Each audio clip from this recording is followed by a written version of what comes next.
ஜெயலலிதாவோட பிறந்த நாளான நேற்று ஜெயலலிதாவோட அண்ணன் மகள் தீபா எம்ஜிஆர் அம்மா தீபா பேரவைன்னு ஒண்ணு ஆரம்பிச்சிருக்காங்க. இதுக்கு பாராட்டுகளும் எதிர்ப்புகளும் வந்தவனமா இருக்குது.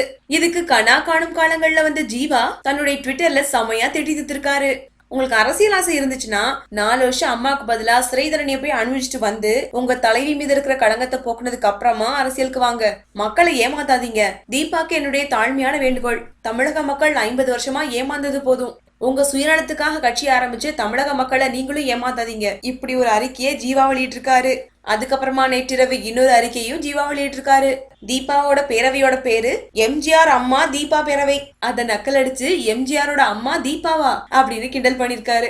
எம்ஜிஆர் அம்மா தீபா இதோட ஃபர்ஸ்ட் லெட்டரை சுருக்கி பார்த்தா மேட்னு வருது. தீபா மேடம் யாருங்க பைத்தியம்? உங்க வீட்டு வாசல்ல நிக்கிற ஆயிரக்கணக்கான மக்களா இல்ல நீங்களா?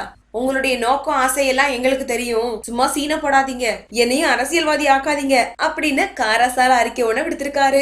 எல்லாம் சரிங்க, உங்களுக்கு எப்போ அரசியல் ஆசை வந்துச்சு? ஒரு விஷால் போதாதான்னு கேக்குறாங்க நெட்டிசன்கள். இதுல பின் குறிப்பு என்னன்னா ஜீவாவும் ஆந்திராவை சேர்ந்தவரு. இந்த வீடியோ பிடிச்சிருந்தா லைக் பண்ணுங்க, வீடியோ பத்தின கமெண்ட்ஸை போஸ்ட் பண்ணுங்க. மேலும் இது போன்ற தகவல் தெரிஞ்சுக்க எங்க சேனலை சப்ஸ்கிரைப் பண்ணுங்க. நன்றி.